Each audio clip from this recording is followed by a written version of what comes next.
Ẹ káàbọ̀ sí Erelu Royale Media níbi tí a ti ń sọ ìròyìn tó jẹ́ òtítọ́ gẹ́gẹ́ bí ẹ ti mọ̀ pé a ò ní sọ ìròyìn tí kò kìí ṣe òtítọ́ lórí ìkànnì yìí.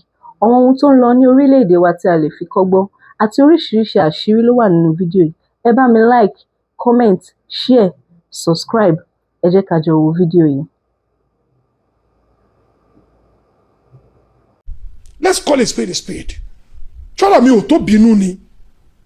Mi ì dẹ̀ bínú, mi ì sọ̀rọ̀ kankan ju pé mo kàn dákẹ́ náà ni. Mi ì sọ̀rọ̀ yìí rí. Bẹ̀ má sọ lẹ́nìí. For the first time, mi ń sọ. Mi ì dẹ̀ grant interview lórí ẹ̀ rí. Because ó heavy fún mi. Let's call a spade a spade. Tó bá lóyún kó oyún sàárà ni ẹ pẹ̀lẹ́. Mi ò fẹ́ dá sí tẹ́lẹ̀ because mo mọ̀ pé ìtú ò ní làákàyè inú gbogbo yín pọ̀. Mi ò mọ̀dùnú ẹlẹ́wọ̀n yín tẹ̀ ṣàgò mọ́wọ́. So most of you sing ẹ ti rí national anthem wípé tóbìnrin bá lóyún fọkọ yín sàárà ni. Wèrè ọmọ tẹ̀yìn náà bí sílé sàárà ni because ogbó obìnrin lọ̀rọ̀ yẹn bá wí. Wèrè ara yín ṣé ẹ̀rù pọ́mọ tẹ̀yìn gbé sílé sàárà náà ni. Ọmọ sàárà nígbà tó ọmọ tó di àtọkọ ẹ̀ jáde bá ti jẹ́ sàárà. Gbogbo yín wá ń fẹ́ ní tí bàbá ẹ̀ bá fúnyàn lóyún sàárà ni. Ó ṣí lẹ́ ń ṣe. Ṣó ọkọ yín wèrè ajá tó ń fún wọn lóyún kiri ẹ lè mú. Ọkọ yín wèrè tó ń dóbò tí ò lo protection ẹ lè mú. And this is what I'm saying. Nígbà tí mo kọ́kọ́ gbọ́ mo ní as an elder Alhaji Wasiu Ayinde is not supposed to even sing this kind of song. Ṣẹ́rí gbogbo pé wọ́n deny yẹn. Wọ́n sọ wípé àwọn ọmọ no, you really wanted that music out. You told people to put it on Facebook, TikTok, Instagram.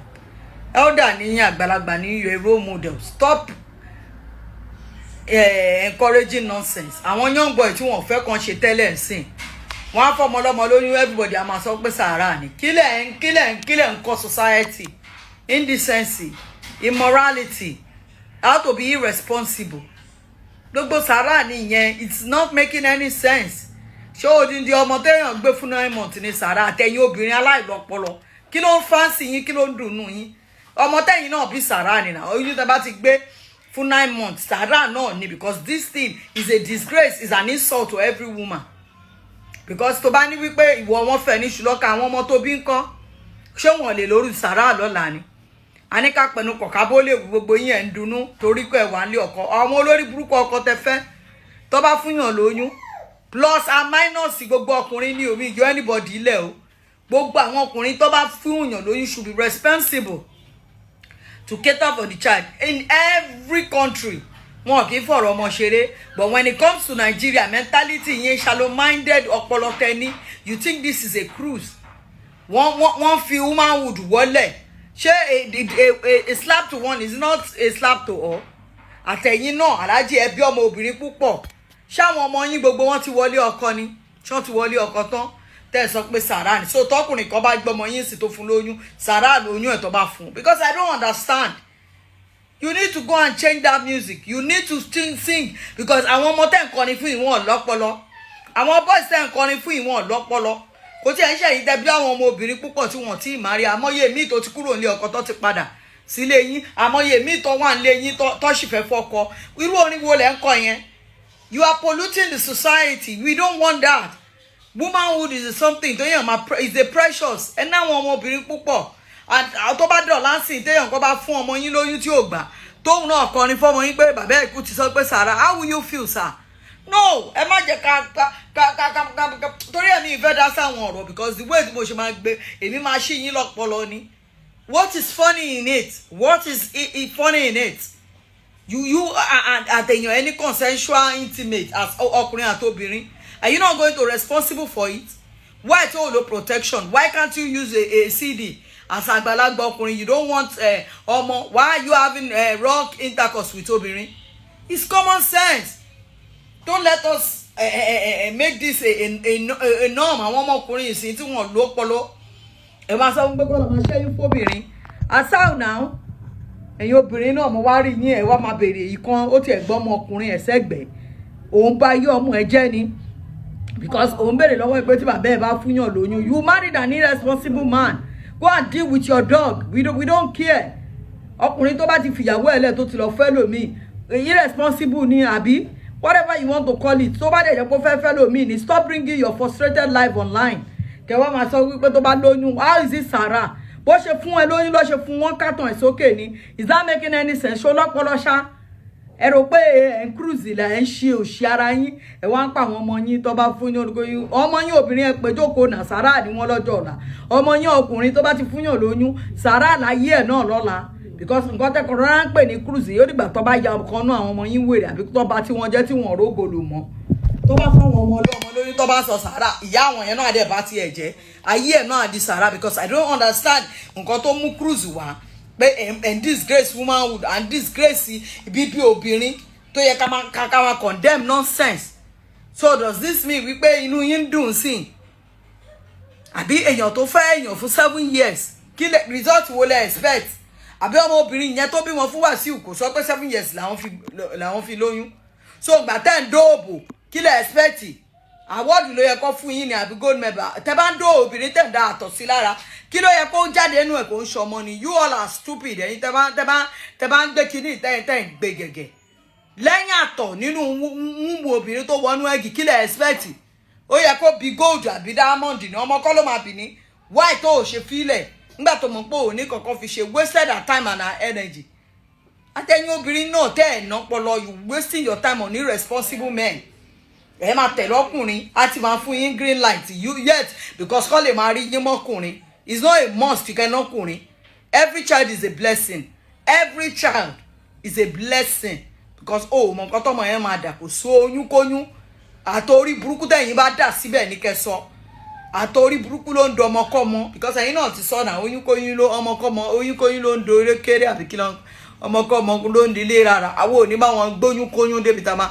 bímọ òfò ọmọ àdánù as a role model as ẹni tó jẹ́ wípé à ń wò ní àwòkọ́ṣe alájì rubbish lórin tẹ́kọ̀ ẹ lọ tún orin míì kan ṣe mọ̀ pé gbà tẹ́sọ́ pé káwọn màmá sẹ́ńpẹ́ ẹ change you need to kẹwàá sọ pé àwọn blogger ń gbé nǹkan tá kọ́kọ́ láwọn blogger máa gbé ní ṣáwọn blogger ti nǹkan bọ̀ yín lẹ́nu ni wọ́n ti kọ́ bọ̀ yín lẹ́nu náà wọ́n sọ fún yín pé kíní àgbàlagbà kì í ṣe láńgbàláńgbà ẹ jẹ́ kó bá yín níbi gẹ̀rẹ́jẹ tágbàlagbà máa ń wà encourage morality stop encouraging immorality tí ayé àwọn ẹlòmíì bá ti jàjẹ́ tí wọn ò ní nǹkan tó fẹ́ fàyè wọn ṣe tó jẹ́ pé rádaràdà kọ́ máa bímọ jọ bí èkó ẹ̀dá òun ni ẹ má dẹ̀ sọ pé kò sọ́jọ́ alẹ́ ọjọ́ alẹ́ wà mo ti bí àwọn ọmọ Ọlọ́run pa ọmọ gbogbo ọmọ kílẹ̀ tó mọ́ ẹ má máa wò pé mo ti lówó mo ti mọ nǹkan tó máa ṣe owó mi kìíní kan lò ẹ stop ẹ èní la rí kò sẹ́ni tó mọ̀lá gbogbo àwọn ọmọ téèyàn bí gan kì í ṣe gbogbo ẹ̀ lọ́lọ́run máa fi san fúnyàn tó máa ṣe fúnyàn lọ́jọ́ alẹ́ so ẹ má rò ẹlòmíì bímọ ń sìn kò tí ì mọ̀ bóyá òun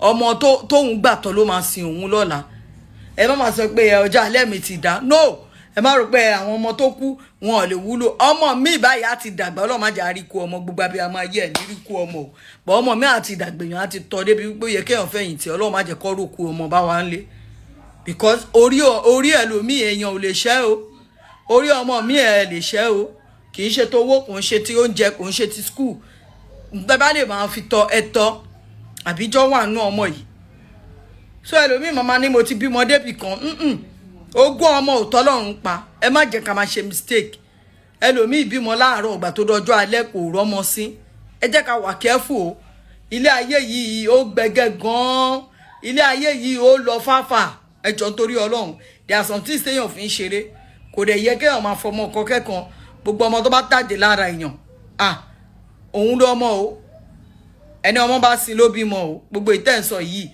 tí ìmọ̀ kankan ẹ jẹ́ ká tẹ̀ jẹ́jẹ́ téèyàn bá ṣe nǹkan tí ò dá mí ìmọ̀ bẹ́ẹ̀ fẹ́fẹ́ favorism sí ọ̀hún kó jẹ́ favourite yín ẹ bá sòótọ́ ọ̀rọ̀ ohun tí ò dá ẹ jẹ́ ká fọ ìlú ìkìlù mọ́ àwọn ọmọ Gen Z yóò lọ́pọlọ don't put that nonsense in their head kò sóyún kóyún kò sọmọkọ́mọ every child is a blessing mi ò ní sọ jù bẹ́ẹ̀ lọ o ẹni tó bá ní ọpọlọ kóòrò ẹ̀yin àtobìnrin àtọkùnrin àtẹ̀yin ìyàwó ilé olóṣì tẹ́ ń ṣe òṣì ẹlẹ́yà ara yín tẹ̀rù pé ẹ̀ ń ṣe ẹlẹ́yà àwọn ọmọ yín obìnrin náà ni àwọn ọmọ yín ọkùnrin náà ni ẹ̀ ń bá yé wọn ọjọ́ ọ̀la wọn lẹ̀ ń bàjẹ́ ẹ lọ ṣàgbéjẹ́ mọ́wọ́ orin yóò make pé kẹ́ máa fi fẹ́ yín is a slap on every woman ire o.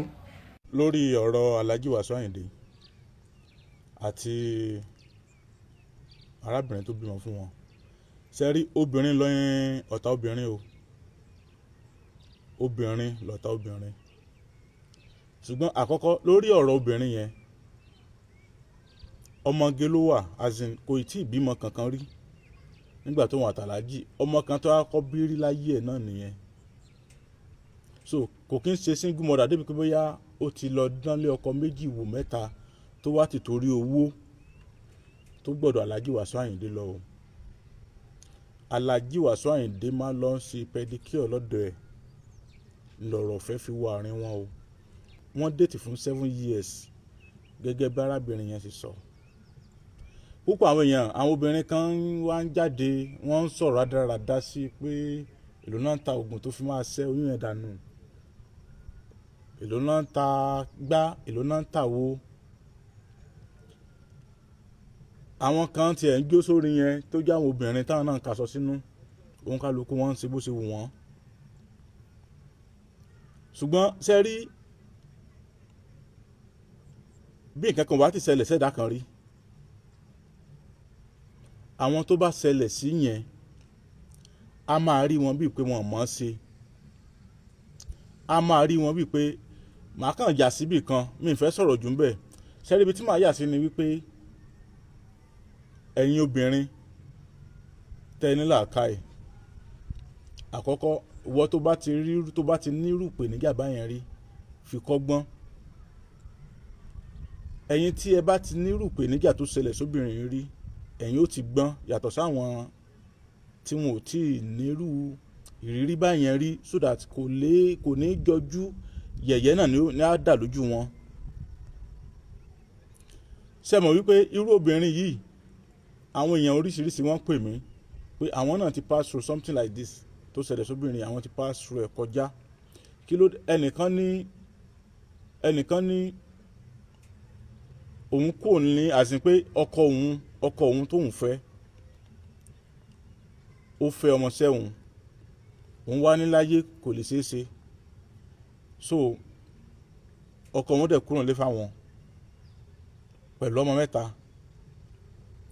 Bùkátà ọmọ mẹ́ta yìí ló wá ń gbé pẹ̀lú ìgbé ayé single mother. Ó dẹ̀ ní láti ọmọ 27 years pé ọkọ òun ló máa kọ́kọ́ disfàjì òun dẹ̀ ti rò òun ò ní lérò wípé ọkùnrin míì tún lè gorí òun mọ́.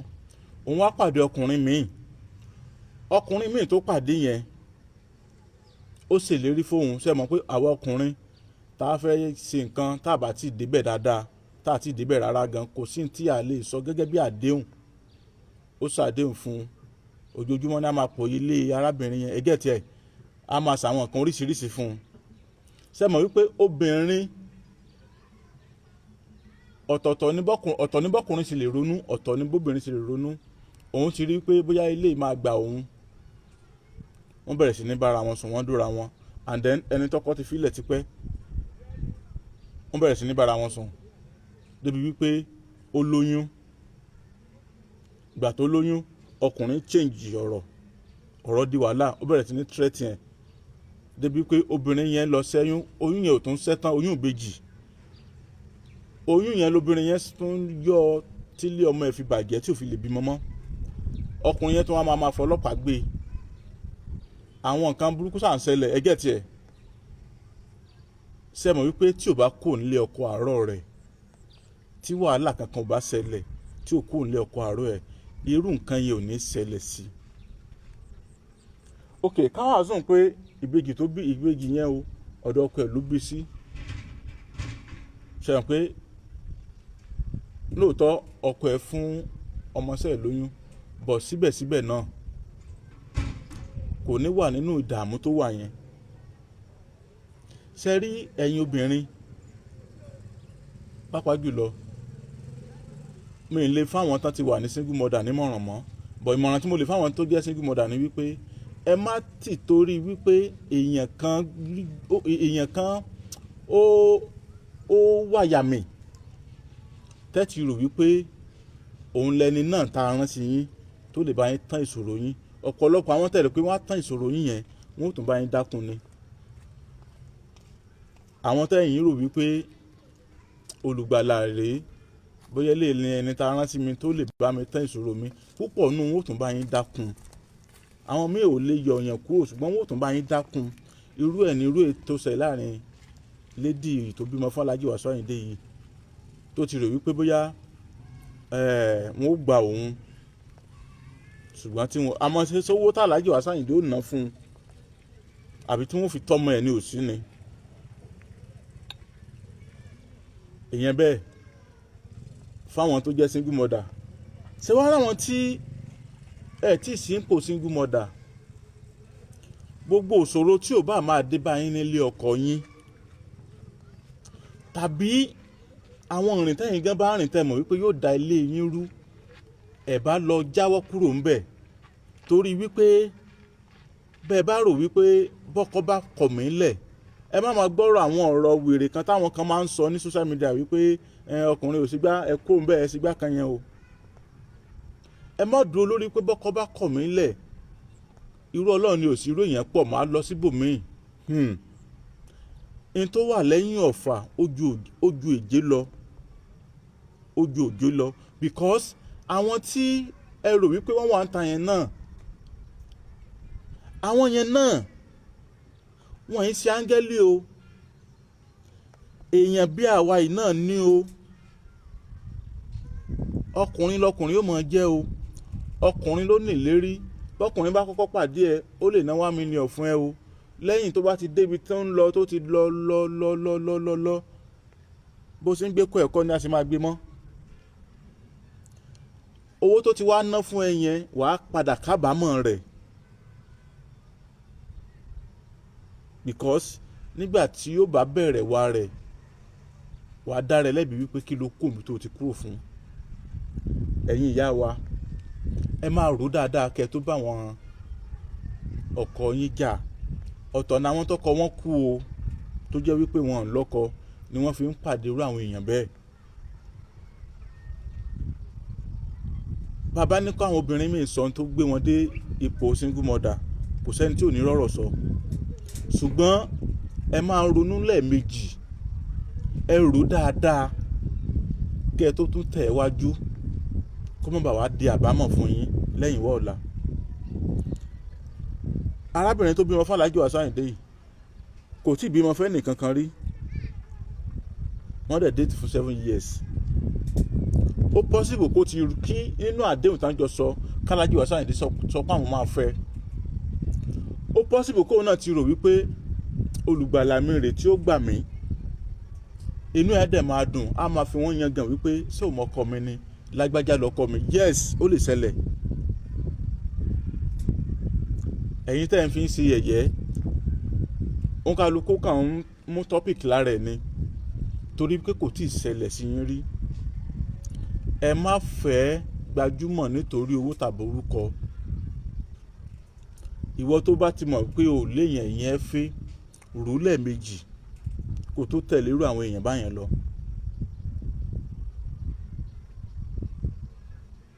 àwọn tí wọ́n wà nípò single mother lónìí